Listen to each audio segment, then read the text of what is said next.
ప్రభునందు ప్రియులైన మీకందరికీ యేసుక్రీస్తు ప్రభువారి నామంలో శుభవందనాలు తెలియజేస్తూ ఉన్నాం.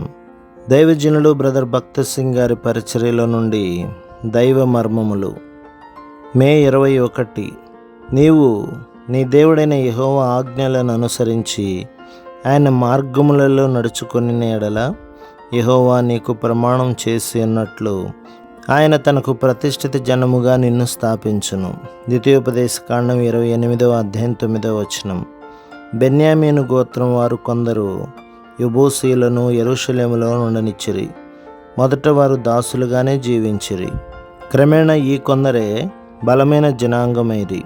దావీదు అతనితోనున్న మనుషులు యెరూషలేమునకు వచ్చినప్పుడు ఈ యెబూసీయులే వారిని హేళన చేసిరి.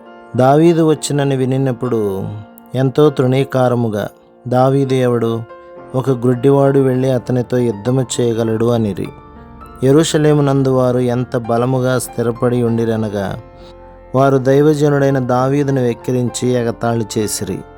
విశ్వాసులుగా నుండి మనము ఎన్నో విధములుగా నష్టపడుట చూచుట ఎంత విచారము.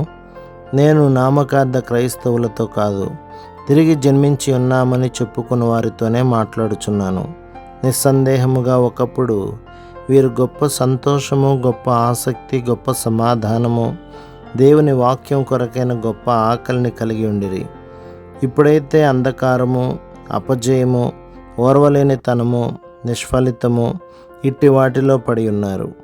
ఏలయనగా ఒక్కడేగాక అనేక మంది యెబూసీయులు వారి హృదయములలో, కుటుంబములలో ప్రవేశించి ఉన్నారు. యెరూషలేము నుండి యెబూసీయులను దావీదు పారదోలుట సులభమైన కార్యం కాదు. దేవుడు తన సొంత విధానములో దావీదును సిద్ధపరచవలసి ఉండెను. మొట్టమొదట దాదాపు 8 సంవత్సరముల పాటు దేవుడు దావీదును సౌలు వలననేమి, అబ్షాలోము వలననేమి, ఇతరుల వలననేమి బాధాకరమైన శ్రమల గుండా వెళ్ళనిచ్చెను. తర్వాత హెబ్రోనుకు తీసుకుని వచ్చెను. అక్కడ 7.5 సంవత్సరం ఉంచిన తర్వాతనే ఆయన దావీదును సీయోనునకు తీసుకుని వచ్చెను. అప్పుడే యెబూసీయులను దావీదు తరమగలిగెను. అటు తర్వాతనే పరలోక ఏర్పాటు బయలుపరచబడెను. తర్వాత దేవాలయం కట్టబడెను. తర్వాత దేవాలయం మహిమతో నిండెను. ప్రభు మిమ్మును, మీ కుటుంబమును, మీ సంఘమును దీవించి ఆశీర్వదించునుగాక. ఆమేన్.